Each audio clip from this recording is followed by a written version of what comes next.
कौन है खाटू श्याम जी और क्यों कलयुग में उनकी इतनी पूजा होती है? श्री श्याम बाबा को हारे के सहारे और श्याम प्यारे क्यों कहा गया? इतनी शक्ति उनके पास आई कहां से कि वे आज जगत का कल्याण कर रहे हैं? याद रखिए, जिनकी आज खाटू श्याम जी के रूप में पूजा होती है वो कोई और नहीं, भीम के पुत्र घटोत्कच और घटोत्कच के पुत्र बर्बरिक जी ही कलयुग में खाटू श्याम कहलाए। इसके पीछे एक बहुत ही प्यारी और दिव्य कथा है। श्री बर्बरिक जी के पास 3 अद्भुत बाण थे। इन 3 बाणों के बल पर बर्बरिक पूरी दुनिया को समाप्त कर सकते थे। पहला बाण जो लक्ष्य को चिन्हित करता था, दूसरा बाण जो लक्ष्य को तुरंत धराशायी कर देता था, और तीसरा बाण ऐसा बाण था जिसे चलाना ही असंभव था, क्योंकि उस एक बाण से पूरी दुनिया में प्रलय हो सकता था। बर्बरिक महाभारत के युद्ध में सम्मिलित होने आए थे।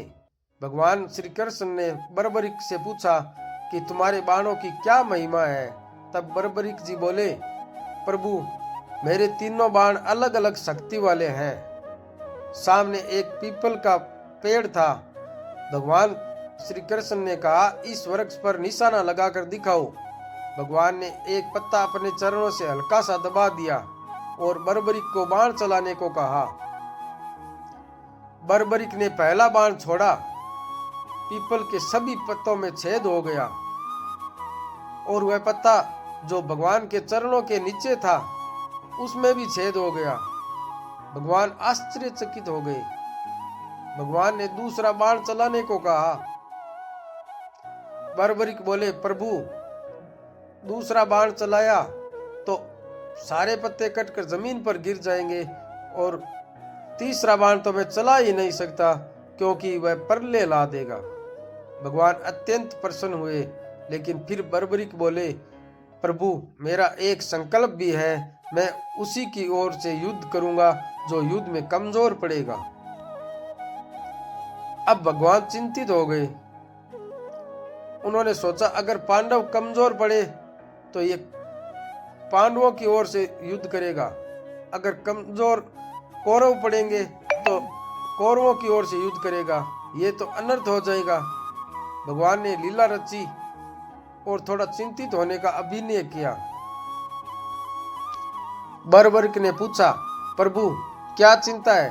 भगवान बोले, युद्ध शुरू होने से पहले चंडी की बलि देनी है, और बलि के लिए 3 नाम है। पहला मैं, दूसरा अर्जुन और तीसरा तुम। अर्जुन बोले, भगवान, यदि आवश्यकता है तो मैं तैयार हूं। इतना सुनते ही बर्बरिक बोले, प्रभु, मेरे होते हुए आपको और अर्जुन को चिंता क्यों? और तुम? तुरंत बर्बरिक ने अपना सिर काटकर भगवान के चरणों में अर्पित कर दिया। भगवान उसकी इस अद्भुत शक्ति से प्रसन्न हो गए। उन्होंने उस सिर से प्राण संचारित किए। भगवान बोले, बर्बरिक, मांगो, क्या वर चाहिए? बर्बरिक ने कहा, भगवान, मैं युद्ध नहीं कर सकता, पर महाभारत का युद्ध देखने की इच्छा है। भगवान ने उसका सिर एक ऊंचाई पर स्थापित कर दिया और कहा, यहीं से तुम पूरे युद्ध का दर्शन करोगे। बर्बरिक ने पूरा युद्ध देखा। युद्ध समाप्त हुआ तो पांडवों में अहंकार आ गया। वे सोचने लगे, इस विजय का श्रेय किसे दिया जाए? भीम बोले, मेरी गदा के बिना दुर्योधन का वध कैसे होता? अर्जुन बोले, मेरे बाणों में भीष्म और कर्ण जैसे महारथियों को रोका। युधिष्ठिर बोले, मैंने धर्मपूर्वक युद्ध का नेतृत्व किया, तभी भगवान आ गए। उन्होंने कहा, एक महापुरुष है जिन्होंने पूरा युद्ध देखा है, चलो उनसे पूछते हैं। वे बर्बरिक के पास पहुंच गए और पूछा, विजय का श्रेय किसे दिया जाए? बर्बरिक थोड़ा देर मौन रहे, फिर बोले, दादा लोग क्षमा करें, पर मुझे पूरे युद्ध में केवल भगवान श्री कृष्ण और उनका सुदर्शन ही दिखा। मारने वाले भी कृष्ण थे और मुक्त कराने वाले भी कृष्ण थे। युधिष्ठिर, आपने छल से द्रोणाचार्य को मरवाया। अर्जुन, आपने कर्ण को उस समय मारा जब वह रथ पर थे ही नहीं।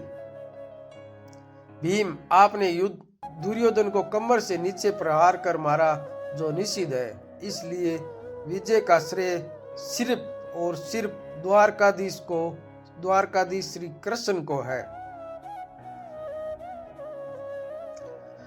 पांडवों का अभिमान टूट गया। भगवान बोले, हे शीश दानी, मांगो, क्या इच्छा है? बर्बरीक ने कहा, भगवान, मैं निष्काम योद्धा हूं, मेरी कोई इच्छा नहीं है। भगवान बोले, हे निष्काम योद्धा, आज से मैं तुम्हें अपना श्याम नाम देता हूँ। मेरा नाम कृष्ण, माधव, मोहन सब है, पर आज से श्याम नाम तुम्हारा होगा। कलयुग में तुम खाटू नामक स्थान पर प्रकट होगे और दुनिया तुम्हें खाटू श्याम के नाम से जानेगी। तुम हारे का सहारा बनोगे, जो हर तरफ से हार कर तुम्हारे द्वार पर आएगा, तुम उसका सहारा बनोगे। तुम्हारे तीनों बाण वहीं विराजेंगे और तुम अपने शीश से ही जगत का कल्याण करोगे। आज जो खाटू श्याम जी विराजमान है, उन्हें भगवान का आशीर्वाद मिला है। वे ठाकुर जी के ही रूप है। इसलिए हम कहते हैं, हारे के सहारे श्याम प्यारे। जो धर्म और सत्य के मार्ग पर चलते हुए हार जाएं, श्याम बाबा उसका सहारा बनते हैं। आज भी खाटू श्याम में लाखों भक्त आते हैं और बाबा के चरणों में प्रणाम करते हैं। प्रिय दर्शक बंधु, कथा समाप्त होने से पहले बस एक बात कहना चाहता हूँ।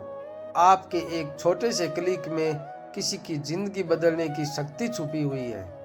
इस चैनल की कमाई का हर हिस्सा मनुष्य, पशु, पक्षी और असहाय जीव जंतुओं की सेवा में लगाया जाता है।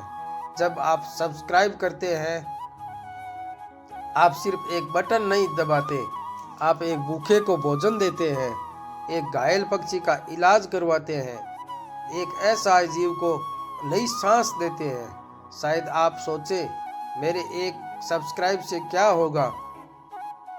मैं दिल से कहता हूँ, आपके एक सब्सक्राइब से एक जिंदगी मुस्कुराती है।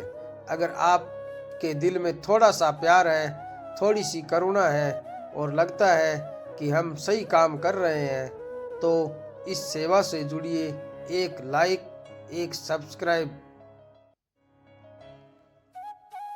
किसी की उम्मीद बन जाता है, किसी की प्रार्थना बन जाता है। और हो सके तो कमेंट में जय राधे राधे जरूर लिखें। धन्यवाद। आपका दिन शुभ रहे, मंगलमय रहे।